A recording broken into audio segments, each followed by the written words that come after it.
Good evening, everyone, and welcome to Alberta Wilderness Association's first talk of the fall season. I'm Ru Ping. I'm one of AWA's conservation specialists, and I will be moderating this evening. So just a few notes before we begin. We ask that you keep your microphones on mute to avoid any background noise. If you have any questions, feel free to post them in the chat, and we will have time for questions after the presentation. And just so everyone is aware, we will be recording this presentation to post at a later date.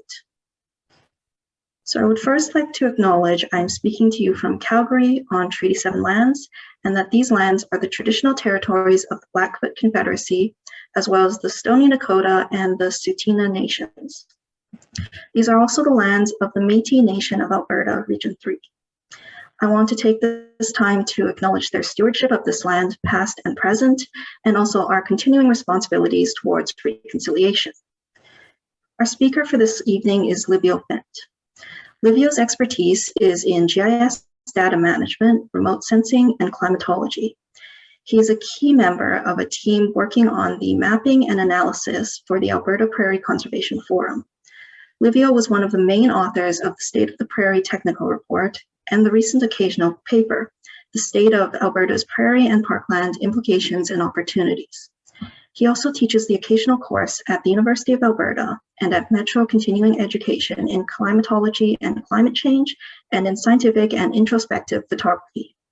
So with that, I'll pass it over to Livio. Oh, thank you, Ruping.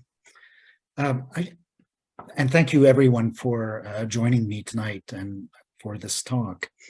What I'd like to start off with is some background on the state of the prairie and how what I'll show you in a short while here, the interactive mapping tool, how the information behind that mapping tool came about. So the state of the prairie, which is the main initiative of the Prairie Conservation Forum, looked at doing an analysis of the state of the native landscapes in the grassland and in the parkland regions of Alberta. These are the natural regions, using the data that the PCF had compiled in the early 90s, around 91, and the most recent compilation of the general landscape and the native landscape of the grassland, which was finished in 2016. So the state of the prairie was initiated in around 2016 as a look at where the native landscapes certainly are and what change has incurred over the around 25 years, something of that nature. So the data that we had and that we looked at was quite diverse. Basically, we had something called the Native Prairie Vegetation Inventory that was built in 1990. And we had the most recent compilation of what was called the Grassland Vegetation Inventory, which was completed in 2016. So those were the base data sets.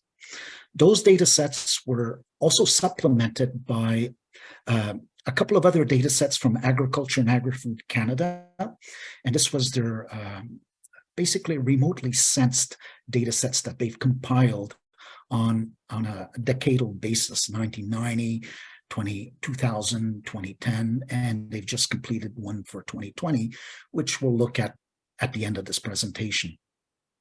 So just to give you some background, that's where the data sets came. The initiative was to look at change and the state as of 2016. And what I'm going to present is how we've mapped that information. So what I'm going to do here is I'm going to share my screen and show you how to look at that information.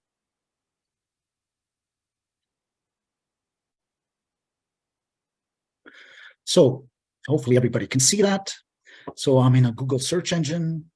I type in Alberta PCF, and we go into the website, Alberta Prairie Conservation Forum. And that's what it looks like when you get into it. So there's a lot of stuff here for those of you that don't know the Prairie Conservation Forum. I welcome you to investigate it. But we're going to go through the website and look at, let's see, a variety of things here. at the interactive map. So we're to look at the interactive map and look at how we could use the interactive map to give us an idea of the state as of, in this case, 2010, 2016. And after I've shown you that, we'll also look at this, what's called a connectivity mapping tool that gives us another perspective of the same data, but with some interesting background information. So let's go into the state of the prairie interactive map. There's a bit of discussion here of what native prairie is. It gives you some idea of the technical report that was produced and the occasional report that Ruping had just mentioned. There's some links here of if anybody wants to read the occasional paper or somebody wants to reach the actual technical report that has actually all the data that you'll see on the maps. So there's a lot of linkages here if somebody wants to get into more depth.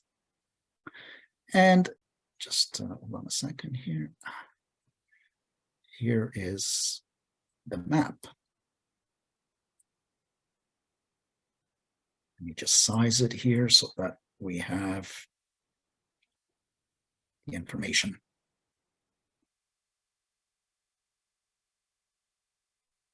So I just brought the southern part of the province in place here. Since the information is the Grassland Natural Region and the Parkland Natural Region, you see these areas outlined on the base map on the screen. So what you're seeing here is their outline of the two natural regions. And you can see here in the legend that these two areas, the Grassland Natural Region and the Parkland Natural Region, are checked off. For those of you that have some familiarity with GIS, this map sort of works in the same way that you turn layers on and off basically at your need, what you want to see. So in this case, we're seeing the extents of the two natural regions, but we can turn them off. So I just turned off the grassland one, and I'll turn off the parkland. So now we're just seeing the base map. So we'll go through this legend and see how we can use these layers, turning them on and off to see the various perspectives of the data. So for the first one that we see here is the percent remaining grassland in the eco-district. So this was one of the cuts and one of the perspectives of the data, and it was looking at the grassland natural region by eco-district. So let's turn that on. So we check it, comes on, and you can sort of see the various eco-districts of the grassland natural region. And you can see here the 5 interval legend showing, 20% classes of remaining native grassland or native landscapes, I should say, in the eco-districts. So for example, let's say we wanted to see, let's say down in this corner, which is around the wild horse area. So here it highlights that eco-district. If I click on it, left mouse click, you'll see that the natural region is dry mixed grass, the eco-district is the wild horse plain, and the percent native landscape remaining in that particular eco-district is 91%. If we look at others here that have less, let's say something around Calgary here, so we click on this eco-district just east of Calgary. This is Foothills Fescue, it's Delacour Plain is the eco-district, the percent remaining native landscape is 10%. So there's the perspectives of looking at the grassland natural landscape distribution by eco-district. So that's one perspective on the data.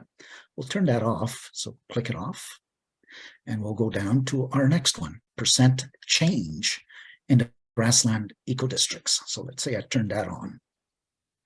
So same area, this is the grassland, and it's the same extents. The extents are the eco-districts, but the data that we're seeing here is the percent change in each of the districts. So for example, let's look at, again, the wild horse plain down here. We bring our cursor over it, it highlights it, we click on it, and it's the wild horse plain, and the percent change in this particular eco-district was minus 1%, so 1% less between the years of 1990 and the years of 2010 to 2016. if we look at something around Lethbridge here, just because it highlights it, so we click on that one, mixed grass, the natural region is the subregion is the mixed grass. It's the Lethbridge Plain, and the percent change in and around the Lethbridge area is -8%. So fairly significant change in and around the Lethbridge area. So that's one way to look at this particular information, both in terms of the state, what it is as of 2016, and how much it's changed in that interval. So let me click that off. So take those off, and I'll just move down here to legend. Another perspective of looking at this grassland area is by administrative areas. So this is by MDs, counties, Indian reservations, military bases, that sort of nature. So administrative areas. So let's turn that on. So there's the data now with a perspective from administrative areas. And basically the same thing as we did with our eco-districts. You can hover over a particular administrative area. So let's say this area here around Medicine Hat. I click on it. It's Cypress County, and the percent remaining native landscape is 76%. Turn that off. Let's look at something around Lethbridge, as we did before. We turn that on, click on it. Lethbridge County, percent remaining native landscape, 15%. So there you get an idea of the native landscape by administrative area. And if I'm not mistaken here, this should be the Suffield military base. Let's just click on that. Yes, it is. CFB Suffield, remaining native landscape, 98%.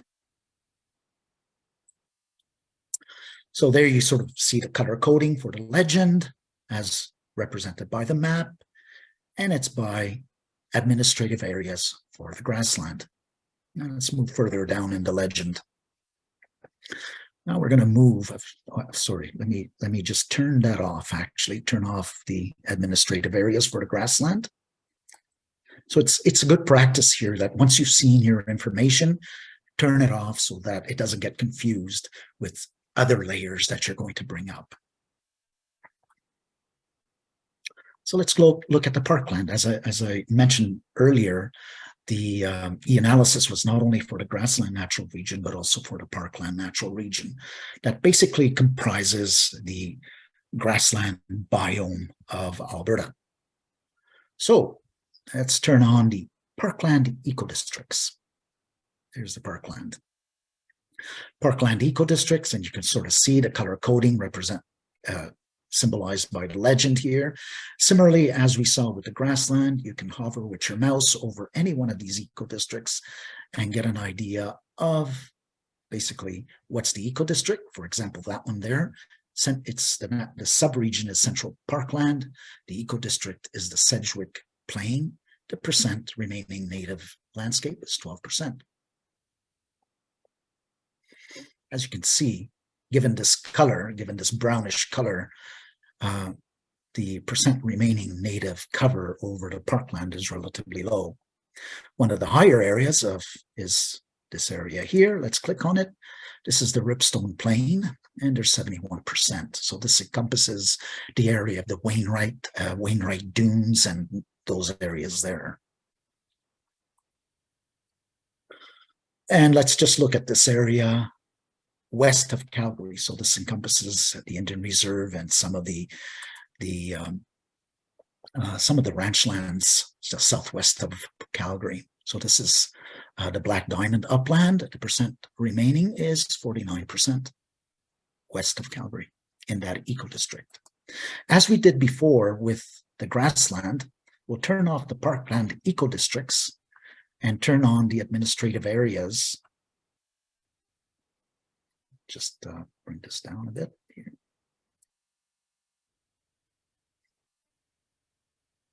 So just 1 second until I just center this map properly. There we go. So let's look at the parkland administrative areas. Let's turn on that layer. And you can sort of see it there. I'll just bring this down a bit to make sure we've got everything. So these are the parkland administrative areas. As you notice, the parkland administrative areas sort of overlap into the grassland, and that's because we chose not to dissect those areas that straddled the natural region, parkland and grassland. So you'll see the information for both the grassland and parkland for these areas that are straddling the boundary between parkland and grassland. So let's have a look at some of these. Let's look at some of these areas around Edmonton, for example. So just west of Edmonton, this is Parkland County. The percent change is 5%. Let's look at some of these areas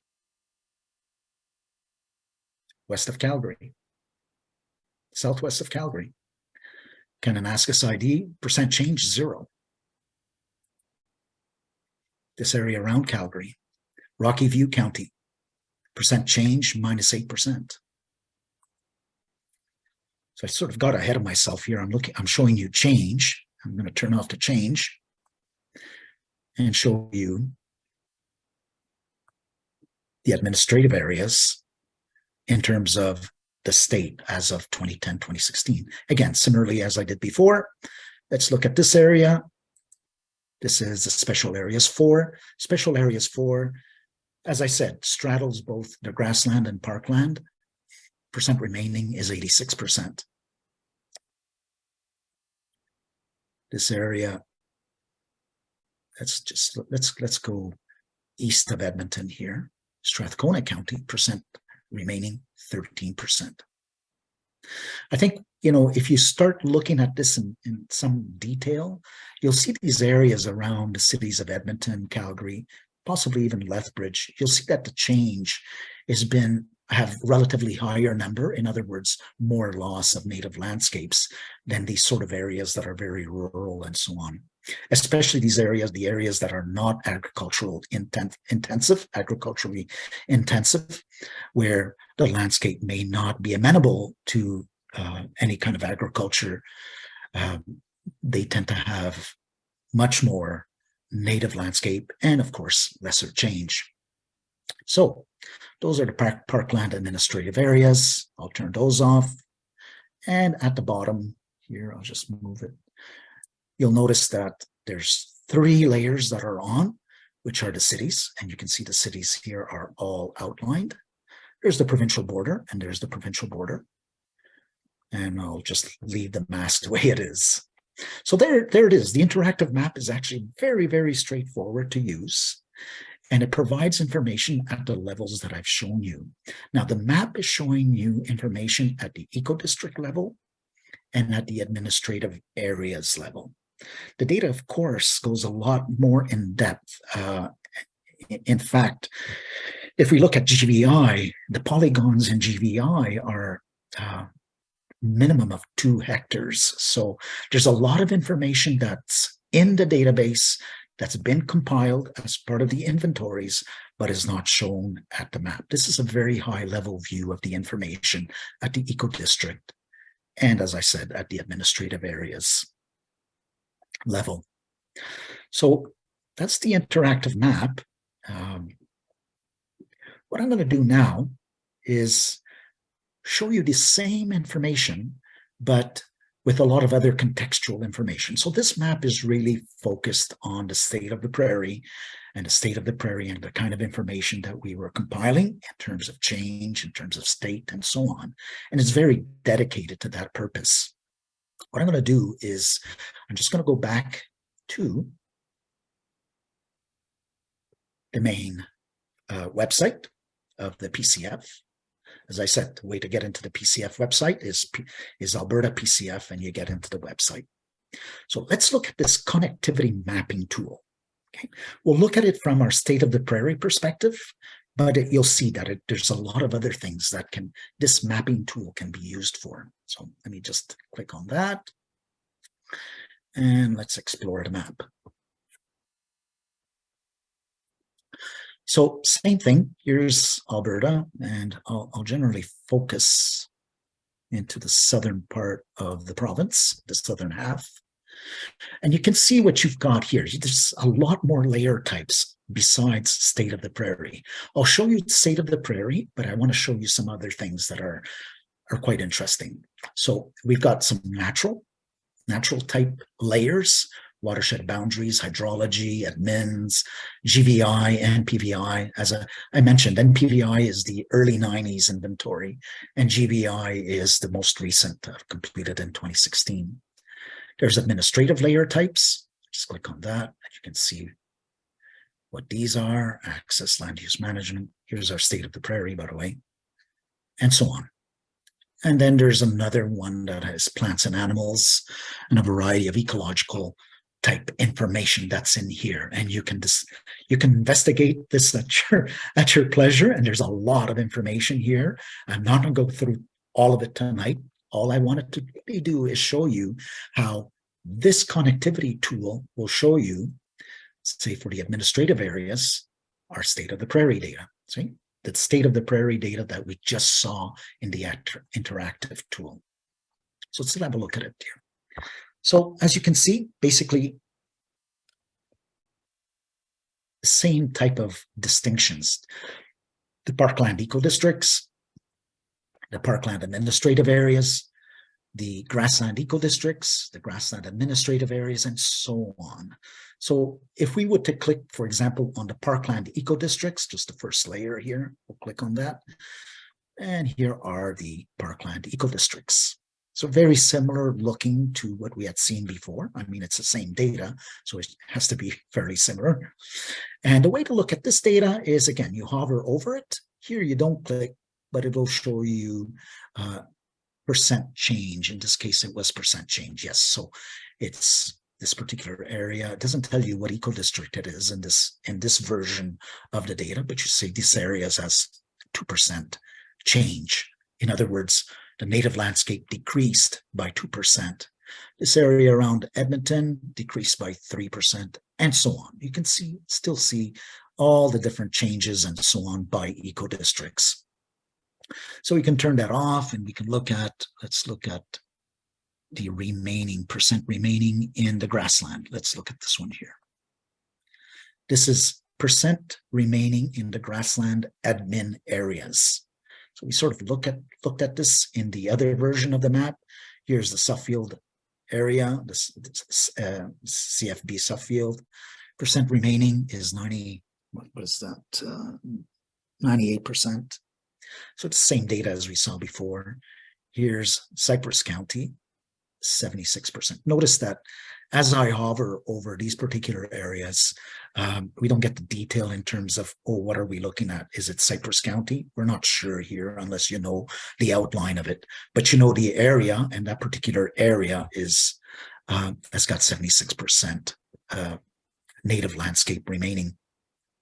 So there's a view of those areas. Now, why I wanted to show you this, so keep in mind what we saw prior, the eco-districts and the administrative areas, the amount of native landscapes there are, and the amount of change that there was between 1990 and 2010, 2016. This map not only shows you that information, but shows you a variety of other things. So for example, let's say we wanted to put the access network on it. So this is the road network.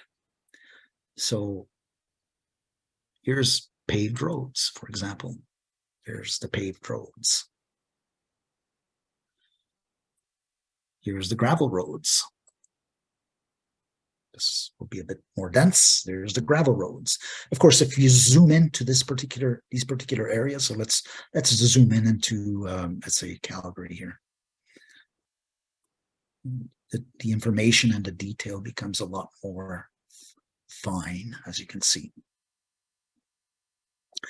and so on. So, as I said, I don't want to go through all of these data layers. There's a lot of data layers here, but it provides you a way to contextualize the state of the information that we saw, so the amount of remaining native landscapes with a variety of other things, administrative areas, the access network, the hydrology network, plants and animals in terms of some of the ecological information that can be shown there, say for bird priority areas and so on.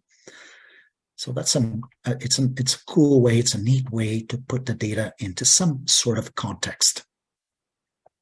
What I wanted to show you here, and which relates to the state of the prairie and the information that we put together.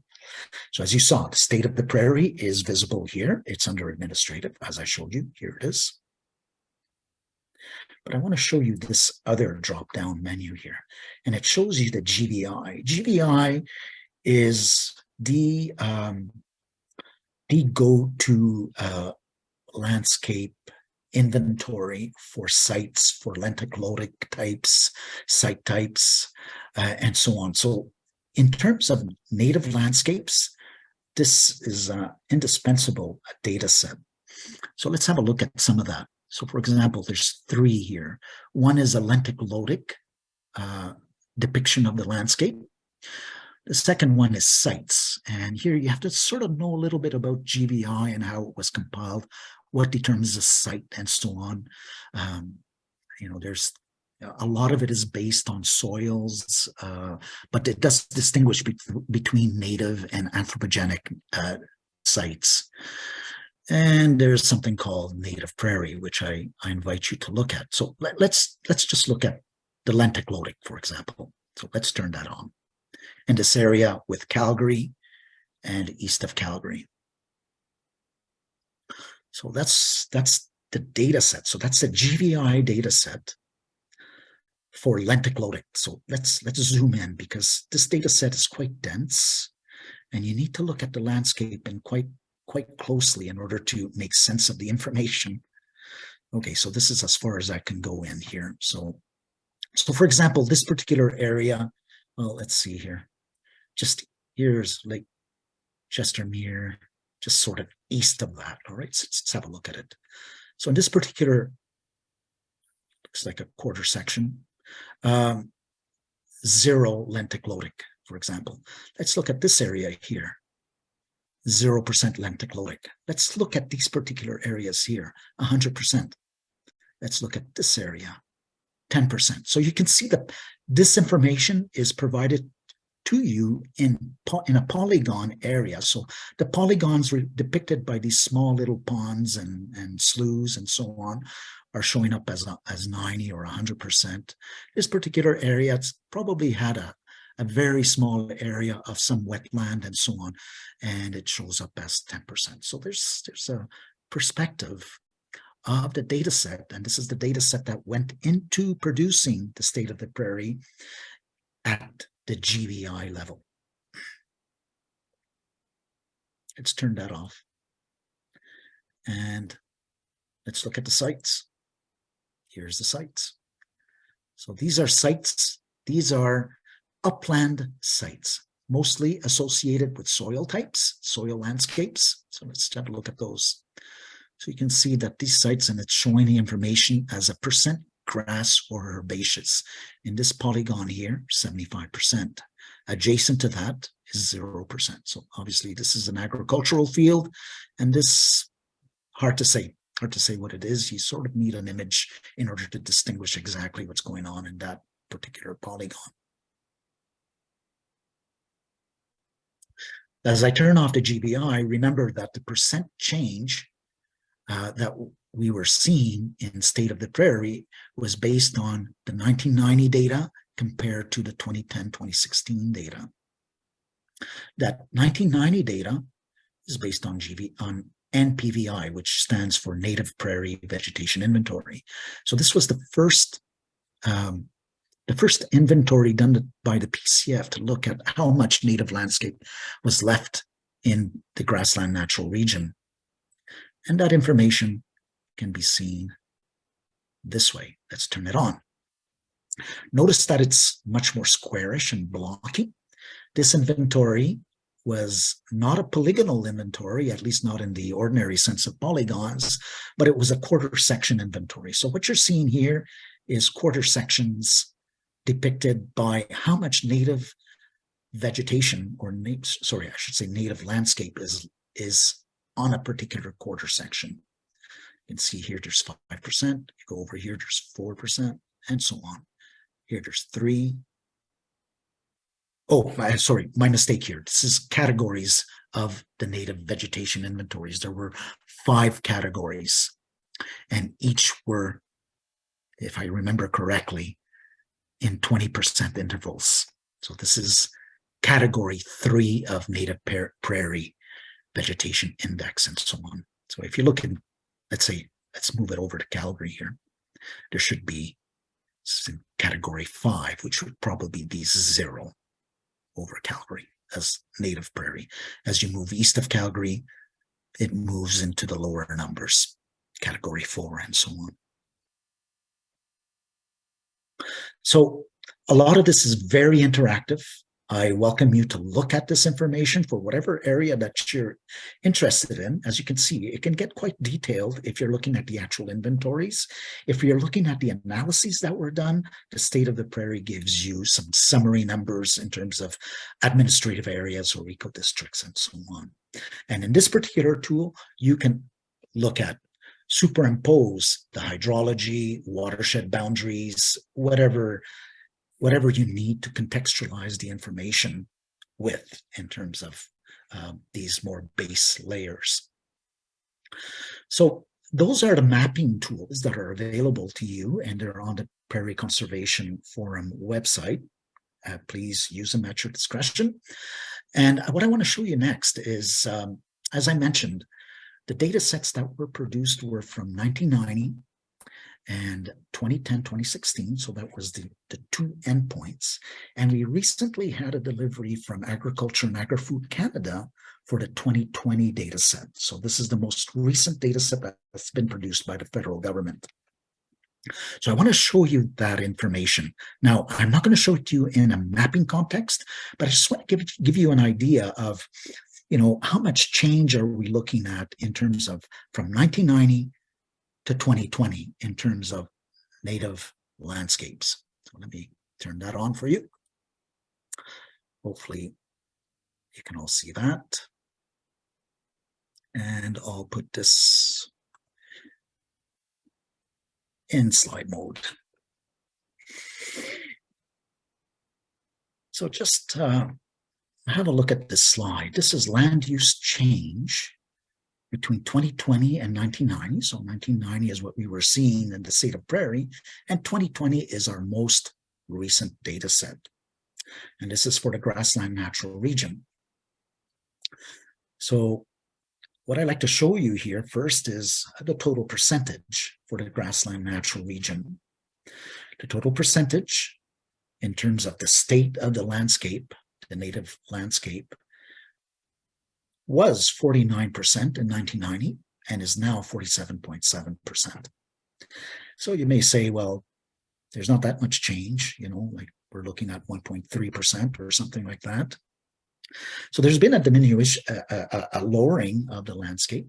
What we found, though, in looking at these numbers is that when you're looking at the total natural region, the amount of change doesn't look that dramatic.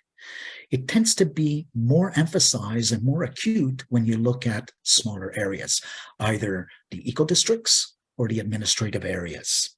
And as we saw in the first map that we looked at, the interactive map, we looked at those areas around Edmonton for the parkland and Calgary for the parkland and grassland. And we saw that the change in those areas were, in some cases, over 8%. 8% of native landscapes were lost in the 1990 to 2010, 2016. So one thing that our committee, our State of the Prairie Committee for the Prairie Conservation Forum has done is that we're going to look at the details a little bit more carefully in terms of this 2020 data and how it compares to the 1990 data at the administrative areas level. Just because we think we will probably see the more acute difference or more emphasized differences there. In this slide, you can also see how the total area, like this 47.7% for the 2020 grassland data, how it partitions out in terms of the landscape types. So percent of water, percent of treed, wetland, grazed grassland, unmanaged grassland, and so on, wetland, and so on. And you can sort of see where what category of these native landscapes was lost. And you can see that the loss was mostly in this grazed grassland category. I'm going to show you the next slide. The next slide is basically the same, except it's for the parkland 2020, 1990. And again, it shows you the parkland data for 2020 compared to 1990. The total percent, you can see that in 2020, there was 21.5% native landscapes in the parkland. In 1990, there was 23, close to 24%. So it's been a more significant change and loss of native landscapes in the parkland and in the grassland. And as with the previous one, you can see it partitioned with the different types. So where's the most loss? Well, you can see that it's in the treed area here. The percent total in the treed landscape type is 6.6% in 2020, and it was 8.2% in 1990. And that sort of makes sense because a lot of the native vegetation, the native landscapes in the parkland tend to be the aspen stands. And if anything is going to be lost, it's probably those aspen stands. There you go. Oh, this is another one. I'll just move back on that one. So that's the mapping tools. It's the data.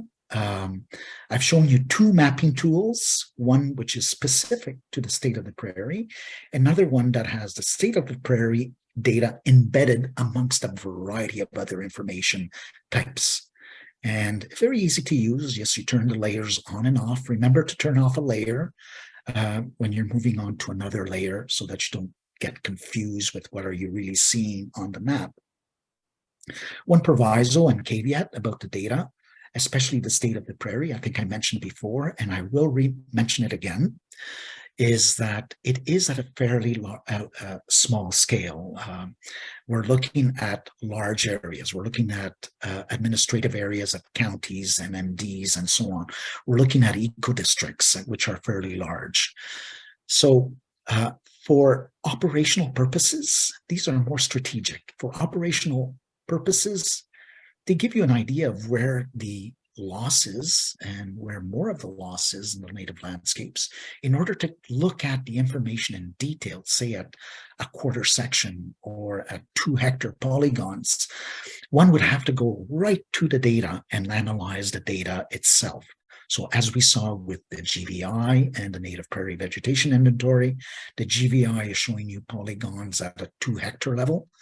And the Native Prairie Vegetation Inventory, which is the 1990 inventory, is showing you information at the quarter section and level. So just to give you an idea, just that state of the prairie is very strategic, is very high level. It gives you an idea of what's going on. To get operational about this information, you need to look at the data, and you need to look at the data. You can sort of look at the data with the interactive tool, but it'd probably be better to look at the information right on a GIS platform. And by the way, the information is available. It's available, I'm pretty sure, on the GeoDiscover portal of the Alberta government website. So it's available for anyone to use. I'm going to stop sharing my screen here and hand it back to Ruping and see if there are any questions.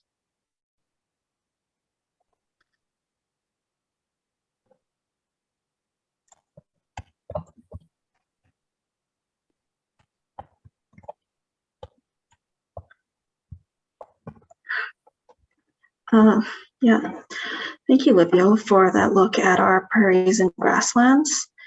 So a few questions came up during the presentation. First question, how did the grasslands become focus areas for this database? Did the 1990s start this mapping, and is the range from 2010 to 2016 the last data range?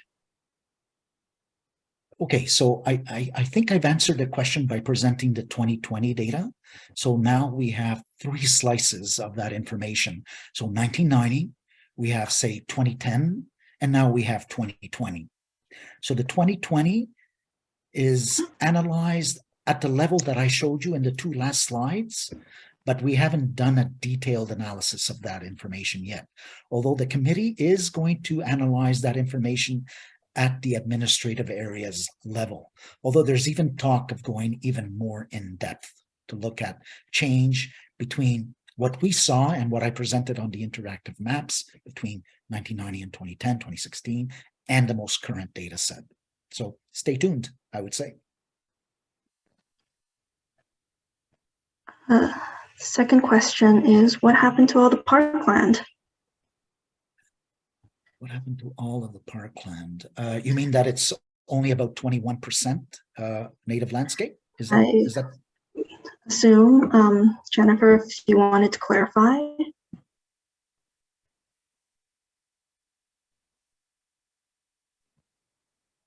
So yeah, it just seemed like there was a lot. There was not very much left. So what has it been converted to, or? Yes. So yes. So the last slide actually that I showed you in the presentation is the parkland slide, and it shows that the total amount of parkland, it's about 21%, if I remember correctly. Most of it is under agriculture in the parkland.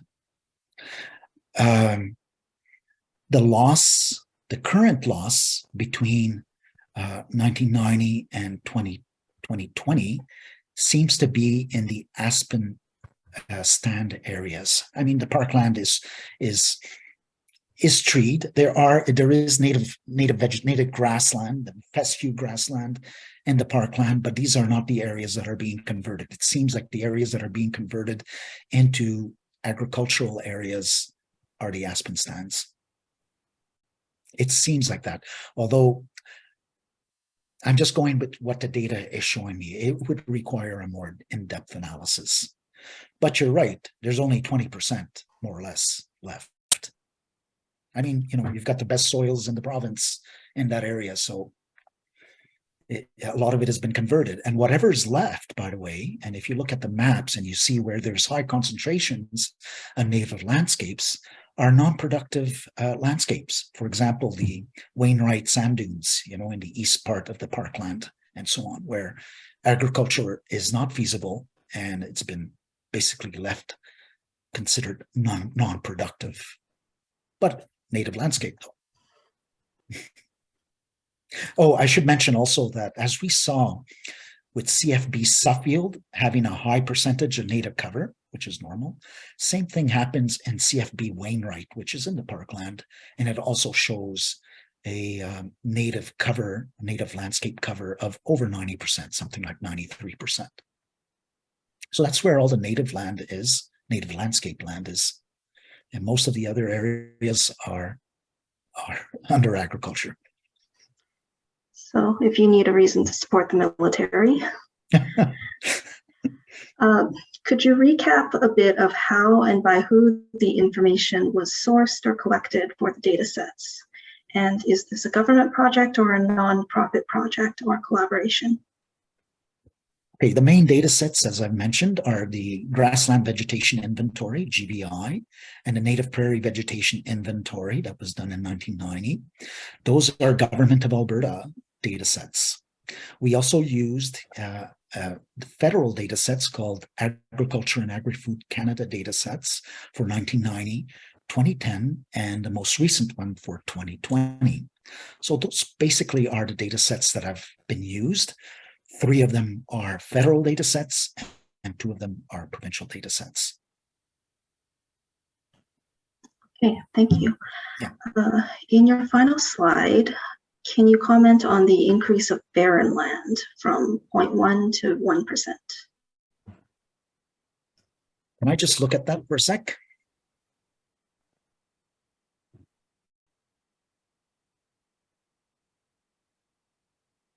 So this is the land use change. Yes. Okay, I'm going to go back to it, Ruping. I'm just going to share my screen again so that there's no confusion over this particular question. Okay, just a sec here. So here's that last slide. So here's barren land, the category barren land. In 2020, in the park, are we talking about the parkland, by the way? We'll look at both of them regardless. Here's the parkland in 2020. It's 0.5% of the total. In 1990, looks like it was 0% of the total. I'm not sure about that number. That doesn't look right to me, but it's probably within the error range of this data set. So I wouldn't say that the amount of data of barren land increased from 0% to 0.5%. I'd say that's an artifact of the data. Remember that these data sets are not exact. In other words, when we're stating that there's 21, for example, here in the parkland, there's 21%, 21.5%. There is an error in this data set. There's a certain amount of error and confusion and so on. It usually is, depending on the data sets, in this case, being the federal data set, probably about 3 to 4% error in that number. So I think this was actually on the percent native. I'm not sure if that would also be within the error range. Percent native, yes. So the percent native here is 21.5% for the parkland, and no, 20. Sorry, the column beside the percent of total. Oh, this one. Yes. So this is percent total, 0.5%, and the percent of that native area is 1%. So it's this 1% is the percent of the native. So if you add all these, it comes out to 100%. That's 100% native, which encompasses this 21.5. I don't know if that's a bit confusing, but so that you can see that in the parkland in 2020, of the native landscape, 30% of the native landscape was treed. 1% of the native landscape was barren. And what native landscape? Is 21.5%, 21.5. I don't know if you get my drift there on it. Mm-hmm. It just seems that there was a bigger change in the barren land from the perspective of the percent of native. Yeah, I'm looking at this. I'm looking at this difference here between 0.5 in 2020 and 0% in 1990. Something odd there. I don't know if that answers the question. Let's have a look at, I'm just going to go backwards here and look at the grassland. In the grassland, there was no change. It was 0.5 and 0.5 between 2020 and 1990. But as I say, this is within the error margin of the data. I wouldn't make too much of these numbers here. Okay. Great. Yeah, it looks like it does answer the question. Thank you. Okay. Another question that came up, what about mapping of subregions? Mapping of? Subregions. Subregions. Okay. When I showed you the first map, the interactive map, it was showing you the natural regions and the eco districts. It was showing. Let me just go back here. Because I want to make sure that this is clear.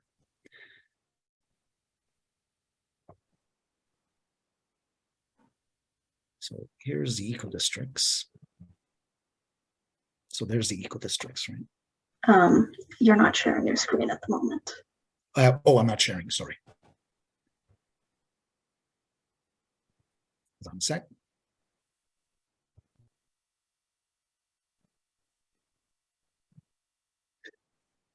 Is everybody can see the screen now? Yes. Yeah. Okay, so I've just turned on percent remaining parkland eco districts, just as an example. So in the parkland, you basically have two subregions. You have the central parkland, and you have, forget the name of this one here, the foothills parkland, I guess. So you have two subregions. We didn't use the subregions, especially in the parkland, because most of it is central parkland. It makes more sense in the grasslands. I'm just going to go to the grasslands here.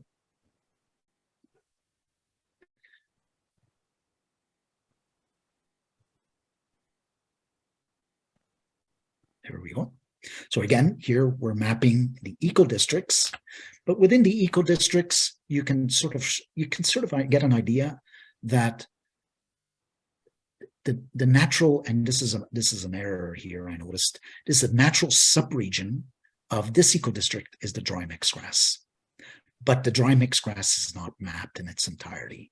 What we're seeing is the foremost plain, the eco-district, the foremost plain within the subregion dry mixed grass. And in this case, the percent change is -2. Why didn't we map the subregions? I guess it's one of those things that we had the regions themselves, and then we went into the eco-districts and the administrative areas.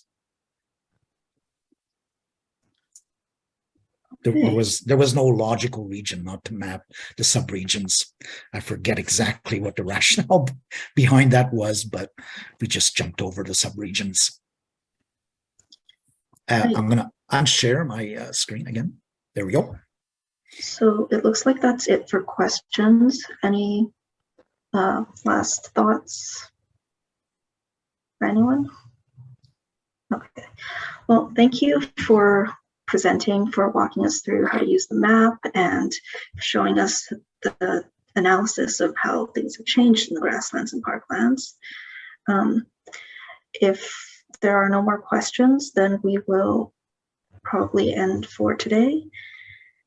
Did you want to close off? I just want to say one thing, Ruping, is that the 2020 data right now, the only view that the audience has had is of those two slides that I showed. As I mentioned earlier, we are looking at that data at the administrative areas level. So once we have a better idea of what we've got and what the changes are and the state at the administrative areas level, we'll likely publish it in the Prairie Conservation Forum website. So just keep in mind that information, the most current information, will be made available in the new year. We're due to complete that work by, say, the December or something like that. So. Sounds great. So we'll look forward to seeing what you find. All right, that will just end our talk for today. Thank you, everyone.